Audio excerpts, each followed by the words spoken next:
Dak Prescott says he doesn't go to work for the paycheck. He goes to work for the love of the game. I don't know about you, Tony, but I'm calling some bull shit.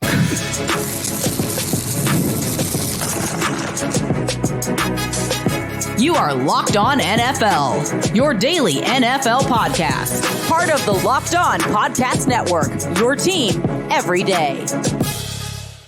Welcome into this Friday episode of Locked On NFL, your daily podcast covering the National Football League, part of the Locked On Podcast Network, your team every day. Thanks so much for making Locked On NFL your first listen of the day every day. Don't forget that you can subscribe for free on YouTube or wherever you're listening to this podcast. He's Tony Wiggins. I'm David Harris, and we are both credential members of the media. He's covering the Jacksonville Jaguars. I'm covering the Washington Commanders. And, of course, we are here as part of the weekly rotation of Locked On NFL hosts here with you every Monday through Friday, along with our everydayers and everydayers. We appreciate your continued support for the network, this show, and our individual shows for those of you who come through those as well.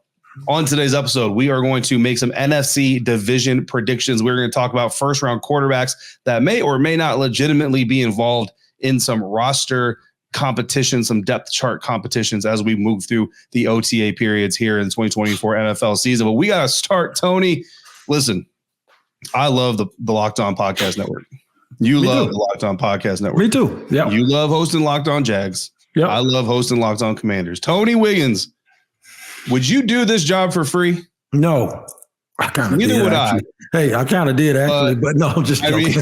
I know David. When we first started, my first paycheck was $13. So I mean, mine wasn't much better than that. But guess what? We knew what we had going, man. That's right. Yeah. It's a little bit different. That's a little bit different. But anyway, bottom line is nobody goes to work for free, right? No.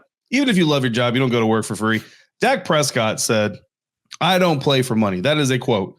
He told that to Patrick Walker of the Dallas Cowboys official team website when he was asked about a new contract, about his contract situation. Dak Prescott could potentially not be a Dallas Cowboys quarterback after the 2024 NFL season. And NFL Network insider Ian Rappaport reported in March that Prescott is scheduled to and preparing to play the final year of his contract without a new contract. He does have a no franchise tag clause, which means that if the contract expires, he can go do whatever he would like to do.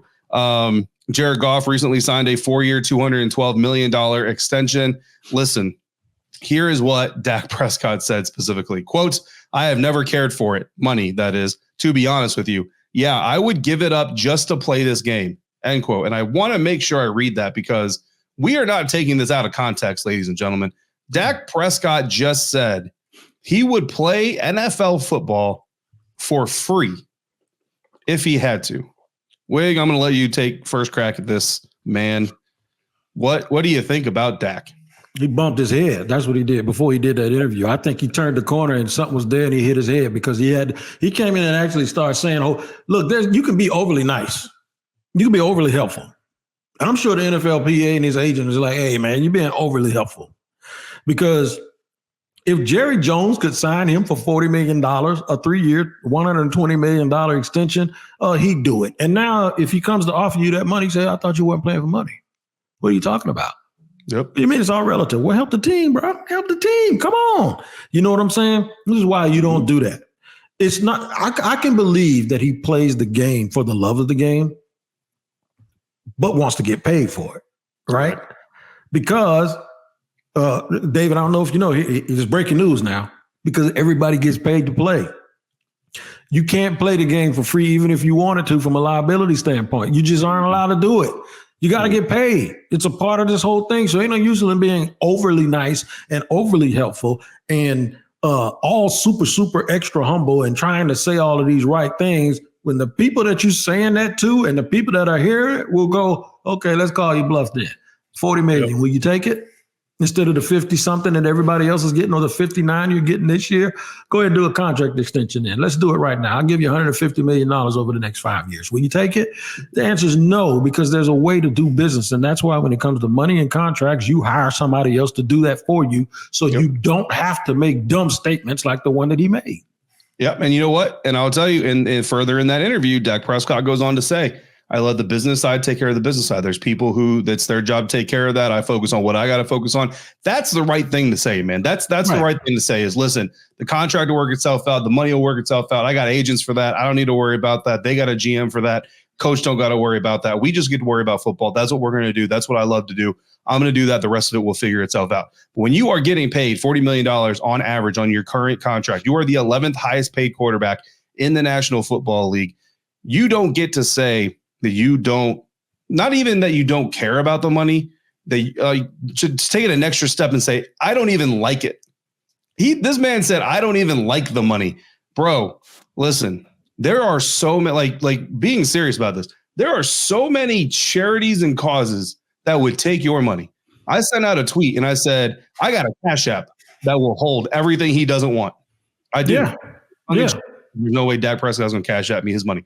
But let's be real here. There are children's hospitals. There are cancer research organizations. There are numbers. There are domestic violence shelters. There are a number of good, worthy causes that you can find to go give that money to, and they are all tax shelters. They will all take away from your taxable income. You will not worry about no taxing. He don't want no money. He don't want no. He don't want no breaks. If you really don't want it, because basically what you're saying now is the only reason you get it and the only reason you keep it is because you need it to live. I promise you, you don't need $40 million on average per year to live, my friend. You do not need. So if you don't like it, nobody's making you keep it, my friend. Okay. Here's what I'll tell you. There is one quarterback that I can think of off the top of my head that is an all-time great, definitely better than Dak Prescott. He's going to retire with a career better than Dak Prescott's because he's going to retire. He has retired with a career better than any other quarterback to ever play the game. Tom Brady. Tom Brady's highest annual average value of a contract, his entire career, $25 million per year. Yep. That was the highest annual average value of a contract that Tom Brady signed. This is a man that could literally write his own check in the National Football League at one period of time. And Wig, he didn't get paid that $25 million per year average contract until after he had already won 6 Super Bowls.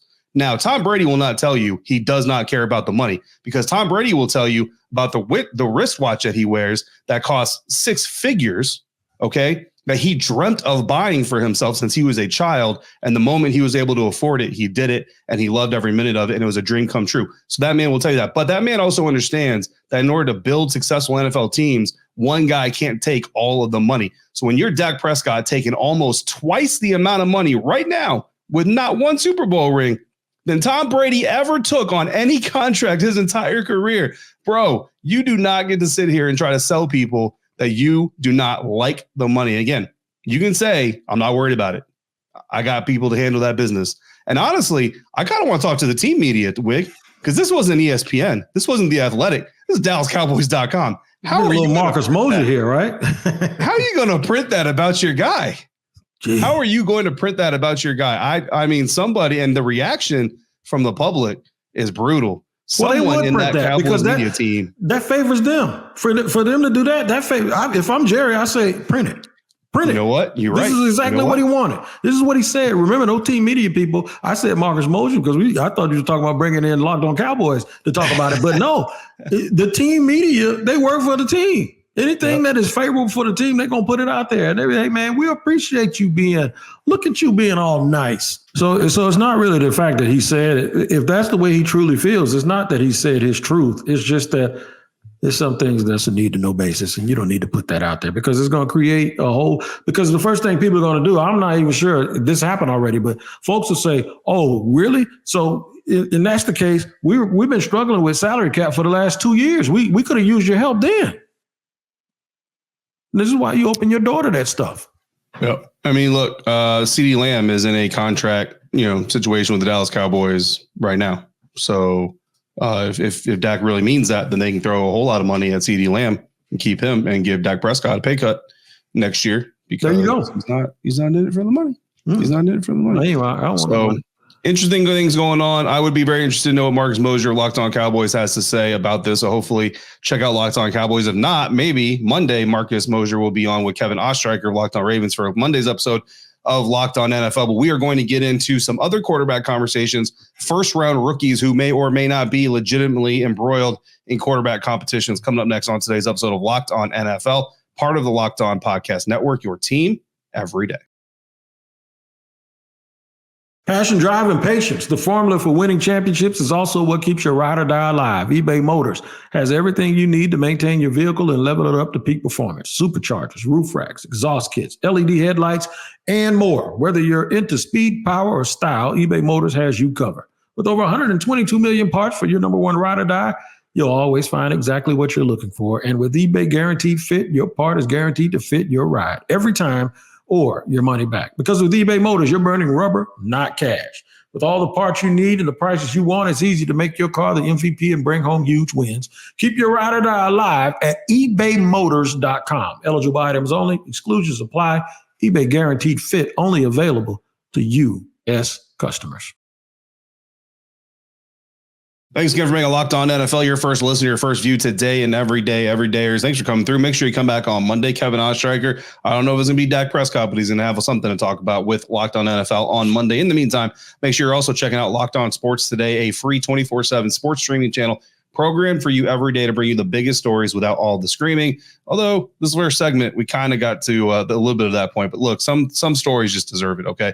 Locked On Sports Today brings you can't miss analysis, opinions, and news, streaming 24/7 on YouTube or the free Amazon Fire TV channels app, part of the Locked On Podcast Network, your team every day. Continuing on this Friday episode of Locked On NFL Wig, we had a lot of quarterbacks drafted in the first round of this year's NFL draft, and some of them are embroiled in quarterback competition. Some of them, however, are not, and some of them are reportedly involved in quarterback competitions, but not really. So what do you think of these quarterback competitions going on with these first-round quarterbacks this year?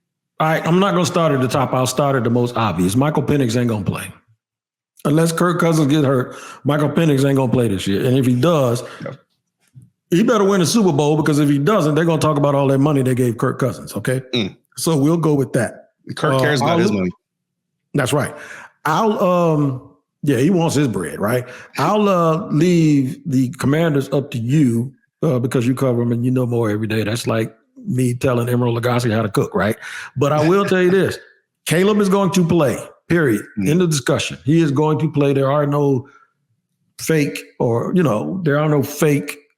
quarterback controversies. And I say it like that because when Trevor Lawrence got picked, they had him in a quarterback controversy, quote unquote quarterback controversy with Gardner Minshew. So now I really, really believe that the two that we're looking at are in Denver and in New England. I think they want to go with Jacoby Brissett in New England, but I just keep hearing everybody rave about Drake May, man. So I'm wondering if they're going to push him in a little bit too early. And then the other thing is, I don't know what Sean Payton's thinking about not going with Bo Nix since you picked him that high and everybody thought you probably shouldn't have. But what's the problem? Play the kid. What are you doing? Yeah, no, I totally agree with you. Drake May, Jacoby Brissett is a really interesting one because I really do believe, honestly, I believe to a very, very, limited extent. I believe that even if Drake May looks okay as a rookie, even if Drake May looks all right as a new quarterback, I think you should play Jacoby Brissett anyway. I mean, Drake May is 22 years old. He's got time. You don't have the greatest team around him anyway. So let Jacoby go out there. First of all, it's something that Jacoby has been playing for, practicing for, fighting for, wanting for his entire career. He was very diplomatic about it. But I will tell you that my understanding, and I'm not putting this out as a report, this is more a vibe check, right? The vibe that I get is that Jacoby Brissett was told he was coming to Washington to compete for a starting job. Right. But Ron Rivera very, very quickly, and honestly, if Jacoby's agent was paying more attention, he might have clued him in on this.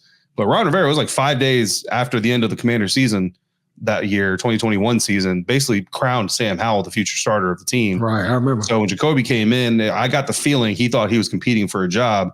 And if he was legitimately competing for a job, he may have won that job and maybe should have won that job, to be quite honest with you.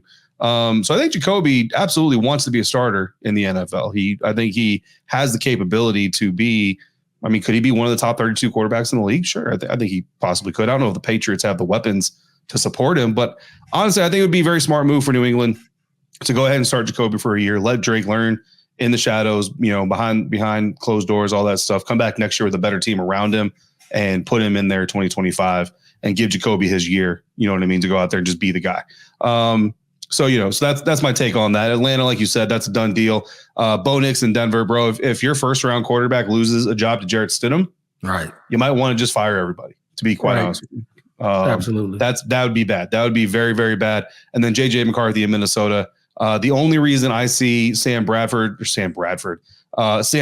starting over JJ McCarthy would be JJ McCarthy's 21. You know what I mean? Maybe he's a little bit more raw. So it's kind of like, hey, Sam Darnold's been around the block. We're going to throw him out there. And then same thing. JJ will come in 2025, year older, year wiser, and more suited for that job. Well, the problem is you gotta sell that to Jefferson. You gotta sell it to the other JJ. I don't know if he's going to be too hot about that. And then, like you said, Washington, Jaden Daniels, I'll give Dan Quinn credit here. He's not really talking about quarterback competition. You ask him anything about depth charts and all that stuff, he really just says, there's no depth chart right now. There's no need for a depth chart right now. There is no depth chart right now. We're going to put people in where we need to put them in. And I'll be honest with you, like Marcus Mariota is running when it's all the quarterbacks together throwing, Marcus Mariota runs the cadence, right? So Marcus Mariota is the QB1 in that sense. But when they go to the 7-on-7s in the most recent practice we had, like Terry's out there with Marcus, Terry's out there with Jaden. Jahan Dotson's out there with Marcus. He's out there with Jaden. Like, everybody's pretty much mingling in with everybody. And I think that Jaden Daniels will eventually be the starter. I think by week 3 of the preseason, or potentially right after the 3rd preseason game, I think Jaden Daniels will be named to the starter. But I do think the Washington is taking the conservative route of not ringing that bell until they have to ring that bell, right? Mm-hmm. And to a certain extent, especially with the hotbed of controversy Washington has been, I think that's a smart move. But I do think Jaden Daniels will be the starter. And then, Caleb Williams, I mean, they should have announced that at the combine. They should have Ryan Poles should just stood up there and said, Caleb Williams will be our starting quarterback. We're going to trade Justin Fields at some point. Thank you. There you go. You're the starter and you're the backup. We ain't even going to have another quarterback on the roster. There you go. I didn't mention J.J. McCarthy, but I will say this. He's one of those dudes. I think he's going to play right away. Yep. And I think he's going to play because I think they're going to run a system that's not going to be begging him to do a whole bunch of extra stuff. I think they're going to really use running game, play action, easy throws to those good wide receivers. And he's going to pretty much probably the first year be asked to do what he did at Michigan. Just manage it, control it, be a quarterback, be a navigator, and don't try to do too much. I'm just a little bit concerned about the guys that may have to play too soon right away. And one quick note before we get to segment 3. Watch out for Spencer Rattler. And I know the reason why I say that is because he's in New Orleans. And I used to be the biggest David Carr fan in the world, but right now, man, I'm like, I don't know, dude, because I saw something with him last year that bothered me, and he was yelling at his teammates. These are new teammates. They don't know you like that. What are you doing all that hollering and wolfing for? And you could see it on their face, and the body language just showed that they were just over that dude. So if that happens again, especially with the coach being in a final year, you know how coaches like to say their job. They'll play a rookie quarterback knowing their record's going to be bad and say, no, we played the rookie, so hey, you know what I mean? So I think that might happen a little bit. There's some potential there. Give us another year. There's some potential here. Yeah. We got it. We sacrificed one for the team, Yeah. I mean, I remember before Tom signed in Tampa, there were rumors that the Raiders might be interested in trading Derek Carr. I was pounding the table for the Buccaneers to trade for him. Tom retired the first time. I was pounding the table for the Buccaneers to trade for him. And then Derek going to go to New Orleans. It is what it is. But yeah, man, I'm in the same boat. I'm kind of out on Derek Carr now.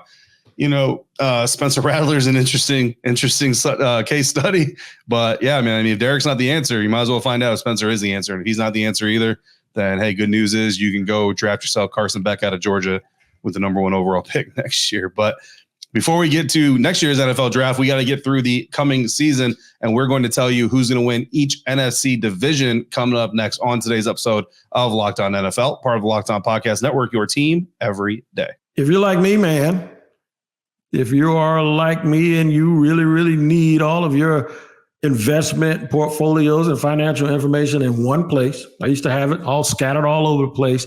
I had a self-employment savings plan over here, a 401k over here, and I was looking all over the place. Well, with Yahoo Finance, you can consolidate your views from multiple accounts into one hub and access the expert analysis you need to tend to your entire profile and portfolio with confidence. And that's the biggest deal. Let's get straight to the point. You want to grow your portfolio to deal with the rising cost of inflation, to pay off your debt or your mortgage, pretty much anything standing in your way of financial freedom, right? With Yahoo Finance, you can get to access the news, data, and tools that you need in order to help reach that financial freedom. That is very, very important to help reach that financial freedom. And Yahoo Finance is the best in the business. For comprehensive financial news and analysis, visit the brand behind every great investor, yahoo.com, yahoofinance.com, the number one financial destination. It's yahoofinance.com. That's yahoofinance.com. Wrapping up today's episode of Locked On NFL, Friday episode of Locked On NFL. Appreciate all the everydayers coming through today and the entirety of the week. Wig, I'll tell you what, man. I cover the Washington Commanders, but I will tell anybody out there who doesn't already know, I am not a Washington fan. I am not a lifelong Washington fan. Mm-hmm. I am just a media person who got a really good gig, and I really enjoy it. So do all that stuff, because last week we ended our show clowning the Giants uniform hard. This week we opened it clowning Dak Prescott's BS hard. I promise you, there is no homerism going on with either of these beats, with these topics. It's just sometimes the NFC East just makes I'll take the whooping. I was the one that suggested it. There you go. Sometimes the NFC East just makes it easy on you. I mean, Washington does, trust me, Washington carries their own water when it comes to bringing on ridicule from the NFC East division. But Wig, let's get into these NFC divisional predictions.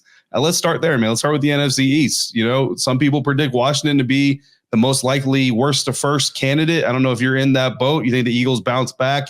Dallas Cowboys, are they the cream of the crop? Can Daniel Jones do it without Saquon Barkley? Who do you see coming out of the top of the NFC East? Philly. I think Philly is going to do it. I think they've drafted okay. I think they kind of rebounded a little bit from the no, we didn't from the coaching standpoint of last season after the Super Bowl. Didn't do a real good job of replacing people. They tried the retention aspect and it did not work. Kind of hard for me to understand how Brian Johnson didn't know how to run the same stuff they had been running, but that's just me. He was on staff, but still, I think it's all about Philly. I think they have the best team, even though they're missing a few pieces. I'm surprisingly going to put the Giants second because I think their defense is pretty good. I think the Giants, and I think they got a lot better with Brian Burns. Surprising here, Washington is going to be third, and my man James Rapine would be shocked that I'm picking the Dallas Cowboys to pick dead last. I think this Dak Prescott stuff is just too much. I think it's too much. I saw the body language of CeeDee Lamb looking at Dak in the playoff game and dude saying he don't like money, and I'm sure there's about 52 dudes on the team that's crying BS right now. So I'm going to go ahead and say that that's how it's going to go, and Mike McCarthy's a lame duck. This is going to be Jerry's reason to get him out of there. Yeah, no, I definitely see a lot of change coming up for the Dallas Cowboys in 2025 as well. I do have them ranked second in the division right now in my book. I do think that they will finish second in the division. But like you said, that Dak Prescott stuff and these lame duck coach stuff, like this team, I mean, we've seen teams in this situation before.